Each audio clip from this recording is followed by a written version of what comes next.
Hello, Igsoon, mayong adlaw nimo. Gusto lang kumuhatag mensahe nimo karon. Sayod ka ba nga kita nining ibabaw sa yuta? Labay ra gyud ta makaigsunan. Wala gyud may laki nato, wala may bahay nato.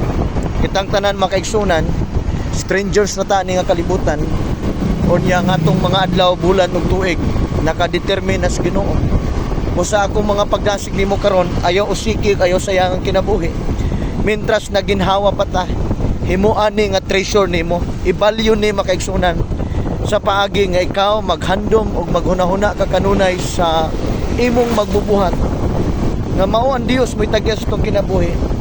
Himuon nato ni nga importante nga kahigayunan nga buhi ta, nga naay Dios nga tag-iya sa tanang butang, naay Dios nga nahigugma nato. Ug buot sa Dios nga ato siyang handumon. Mo bitaw ang Bible nagsulti nga hinumduman nato atong magbubuhat samtang kita batanon pa, samtang dili pa moabot ang mga lisod nga mga adlaw makaigsunan. Kay musugod kag sa dili moabot yung panahon matigulang man gyud ta, wala tay igong kusog, taman lang ta sa hunahuna. Busa akong mga pagdasig mintras likon pa imong tuhod, batanon pa ta, likon pa ta. Atong himuon nga importante ni nga panahon sa pag-alagad sa Dios nga ang atong kinabuhi mahimong treasure, mahimong channel, mahimong blessing sa ubang mga tao nga magkatuntas pagpasaylo sa uban, paghigugma sa uban, pagtabang sa uban. Igsoon ko higala, ayaw sayang ang adlaw panahon katuigan sa imong kinabuhi sa mga butang nga walay kapuslanan.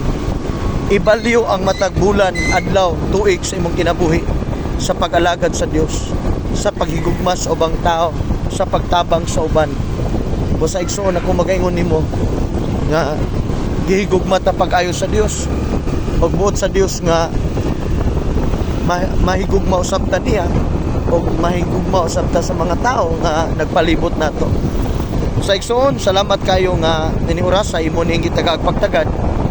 I-share ni sa uban kung buot ka. Ako moingon nimo nga ang Dios nay plano nga nindot pa sa tumakinabuhi. Samtang buhi ta, nay dakong paglaom, nay dakong grasya, nay dakong panalangin diya sa Dios. God bless you og salamat sa iyong pagpaminaw. Dalaygon ang Dios. Bye-bye.